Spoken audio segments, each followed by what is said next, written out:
Pregnancy जैसे ही conceive होती है, घर वाले आपका बहुत ज़्यादा ध्यान रखेंगे। हर कोई चाहेगा कि आपकी प्रेगनेंसी हेल्दी हो, उसमें कोई भी रुकावट ना आए, 9 महीने के बाद अच्छा हेल्दी बच्चा हमारे हाथ में आ जाए। और उसके लिए आपको एक चीज़ करने के लिए बोलेंगे, वो होगा बेड रेस्ट। यदि आप वर्किंग है या फिर यदि आपकी टेंडेंसी ऐसी है कि आप एक जगह पर बैठ नहीं सकते, तो बेड रेस्ट आपको बहुत ही ज़्यादा बोरिंग लगेगा और आपको वहाँ पर बहुत ज़्यादा दिक्कत आएगी, क्योंकि बेड रेस्ट जितना हमें लगता है उतना ईज़ी नहीं है। बेड रेस्ट प्रेगनेंसी के दौरान कभी-कभी कुछ ऐसी कंडीशंस होते हैं जो हम आगे डिस्कस करेंगे ही, उसमें बेड रेस्ट कंपल्सरी हो जाता है। लेकिन उस चीज़ों के अलावा भी कभी-कभी आपको बेड रेस्ट के लिए घर वाले बोलते हैं, डॉक्टर नहीं बोलेंगे। घर वाले बोलेंगे या आपके आस-पास पड़ोस के लोग बोलेंगे, या फिर आप कभी-कभी ऐसा चाहेंगे कि हाँ, चलो बेड रेस्ट कर लेते हैं ताकि कोई भी तरह की मुसीबत ना आए प्रेगनेंसी में।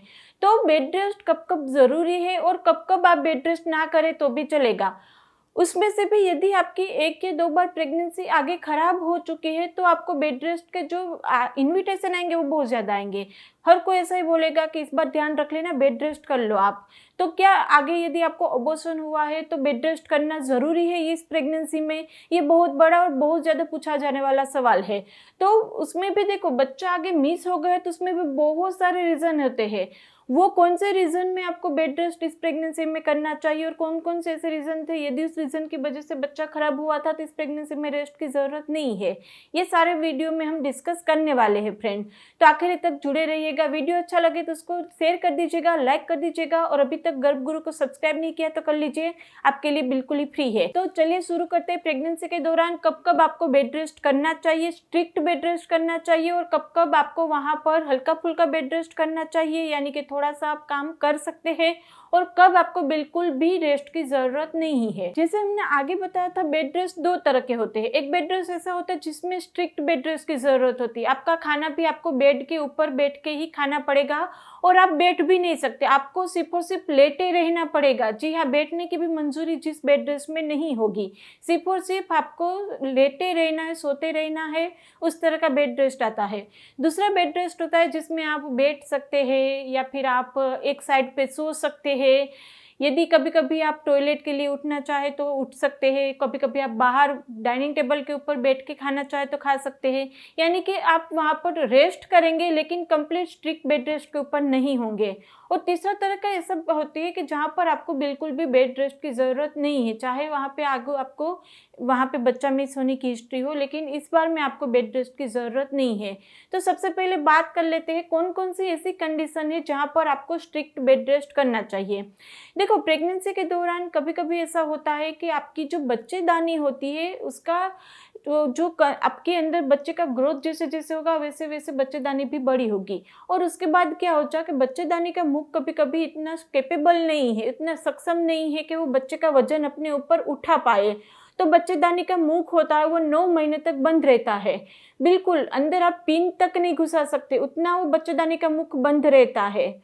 तो वहाँ पर कभी-कभी क्या होता है कि वो बच्चेदानी का मुख खुला हो जाता है। तो यदि आप वहाँ पर बच्चेदानी का मुख खुला होगा तो डॉक्टर आपको सजेस्ट करेंगे कि आप वहाँ पर स्टिच लगा लो। तो बच्चेदानी के अंदर यानी कि बच्चेदानी के मुख के ऊपर स्टिच लगेंगे और उसके बाद आपको बेड रेस्ट के लिए बोलेंगे। दूसरा, वहाँ पर क्या होता है कि कभी-कभी बच्चेदानी का मुख होता है वो ऐसे ही खुल जाता है। सोनोग्राफी में देखेंगे तो थोड़ा-सा बच्चेदानी का मुख खुला मिलेगा। बाहरी मुख है वो बंद है लेकिन अंदर का मुख खुल चुका होता है। ये 2 केसेस में आपको स्ट्रिक्ट बेड रेस्ट करना पड़ेगा, यानी कि आपको वहाँ पर खाना भी अपने बेड के ऊपर खाना है, ऐसे ही सीधे लेटे रहेंगे आप, बिल्कुल भी आप वहाँ पर बेड से उठ नहीं सकते, बैठ भी नहीं सकते। यदि बैठेंगे तो भी बच्चे का वजन आपकी बच्चेदानी के मुख के ऊपर आएगा और वो खुल जाएगा, तो बैठ भी नहीं सकते उस केसेस में, आप सिर्फ और सिर्फ लेटे रहना पड़ेगा दिन और रात आपको। उस केस में आपको वहाँ पर स्ट्रिक्ट बेड रेस्ट करना पड़ेगा। लेकिन कुछ-कुछ ऐसी कंडीशन होती है जिसमें बेड रेस्ट की ज़रूरत होती है लेकिन स्ट्रिक्ट बेड रेस्ट की ज़रूरत नहीं होती है। आप वहाँ पर एक तरफ सो सकते हैं लेकिन खाना खाने के लिए उठ सकते हैं, यूरिन के लिए आप जा सकते हैं। यदि आपको प्रेगनेंसी के दौरान ब्लीडिंग की परेशानी हो गई है, ब्लीडिंग हो रही है, तो आपको बेड रेस्ट के लिए बोला जाएगा, क्योंकि इस केस में हम वहाँ पर यदि मूवमेंट करेंगे, बच्चेदानी के ऊपर फिर से प्रेशर आएगा तो ब्लीडिंग और ज़्यादा बढ़ सकती है। तो यदि आपको बार-बार ब्लीडिंग हो रही है तो आपको बेड रेस्ट करना पड़ेगा। दूसरा, यदि आपको पेट में बार-बार दर्द हो रहा है, पीरियड जैसा दर्द हो रहा है, क्रैम्प्स आ रहे हैं, पेन आ रहा है फिर चला जा रहा है, तो अर्ली डिलीवरी होने की संभावना बढ़ जाती है। उस केस में आपको वहाँ पर लेफ्ट साइड पे सोते रहना पड़ेगा। दूसरा वहाँ पर क्या होता है, कभी कभी बच्चे को जो खून पहुँचना चाहिए माता से वो नहीं पहुँचता है, उसका विकास अच्छे से नहीं होता है। उस केस में आपको बोलेंगे कि लेफ्ट साइड में सोने से बच्चे का विकास अच्छे से होता है, तेजी से होता है। तो लेफ्ट लेटरल पोजीशन में, यानी कि लेफ्ट साइड आपको एक तरफ का करके सो जाना है। उस केस में क्या होता है कि उससे बच्चे के अंदर जो ब्लड फ्लो जाना चाहिए वो तेजी से बढ़ेगा, उसका विकास अच्छा होगा, उसका वजन तेजी से बढ़ेगा, उसको जो न्यूट्रिशन मिलना चाहिए वो अच्छे से मिलता रहेगा। दूसरा, कभी कभी क्या होता है कि आपको पानी बहुत ज़्यादा सूख गया है, अंदर पानी कम हो गया है, इम्यूनिटिक फ्लूइड है वो कम हो गया है। तो इम्यूनिटिक फ्लूइड कम हो गया तो आपको लेफ्ट लेटरल पोजीशन में सोने के लिए बोलेंगे, नारियल पानी पीने के लिए बोलेंगे, प्रोटीन इंटेक बढ़ाने के लिए बोलेंगे, और लेफ्ट साइड में आपको स्ट्रिक्ट बेड रेस्ट करना पड़ेगा। ऐसा करने से बच्चे का वजन बढ़ेगा और उसको वहाँ पर जो प्रोटीन न्यूट्रिशन मिलना चाहिए वो मिलता रहेगा। तीसरा, कभी कभी क्या होता है कि आपका प्लेसेंटा है वो वहाँ पर जल्दी ही डिकैल्सिफिकेशन हो जाते हैं उसके अंदर। तो यदि प्लेसेंटल कैल्सिफिकेशन हो जाती है तो वहाँ पर बच्चे को जो न्यूट्रिशन मिलना चाहिए वो नहीं मिलता। उस केस में भी आपको लेफ्ट लेटरल पोजीशन में, यानी कि लेफ्ट साइड करवट लेके सोने के लिए बोलते हैं। तो उसमें वहाँ पर बच्चे को जो मिलना चाहिए पोषण वो जल्दी से मिलेगा, उसका विकास तेजी से होगा।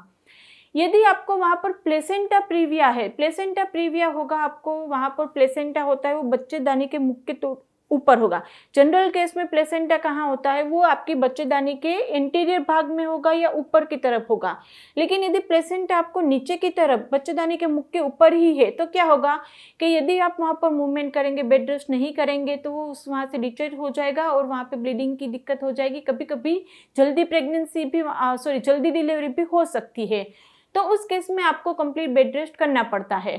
अब वहाँ पर बेड रेस्ट में भी कभी कभी, जैसे मैंने आगे बताया था कि आपको सीधा सोना है या फिर लेफ्ट साइड करवट लेके सोना है या फिर पाँव के नीचे तकिया रख के सोना है, उसमें भी बहुत ज़्यादा कंफ्यूजन है। तो कब कब आपको सीधा सोना है, तो यहाँ पर जैसे मैंने आगे आपको बताया था कि यदि आपका बच्चेदानी का मुख खुल गया है या इंटरनल ओस खुल गया है या स्टिचेस लगे हैं या प्लेसेंटा नीचे के भाग में है, उस केस में आपको अपने पाँव के नीचे तकिया रखना है। या फिर तकिया आपको अच्छा नहीं लगता तो क्या करना है, आपके जो पाँव का एरिया होता है वहाँ पर एक्स्ट्रा गद्दा लगा देना है।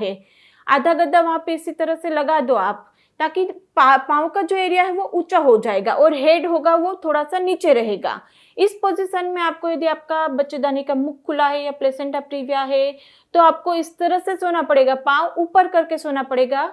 यदि आपको वहाँ पर प्लेसेंटा में दिक्कत है या एम्नियोटिक फ्लूइड कम है या फिर आपको वहाँ पर बच्चे को पोषण नहीं मिल रहा है, उस केस में लेफ्ट करवट लेके सोना पड़ेगा, लेफ्ट लेटरल पोजीशन में सोना पड़ेगा। दूसरे, यदि आपको ट्विंस प्रेगनेंसी है तो भी आपको बेड रेस्ट के लिए बोला जाएगा। ये ट्रिपल आपके बच्चे हैं तो भी बेड रेस्ट के लिए बोला जाएगा।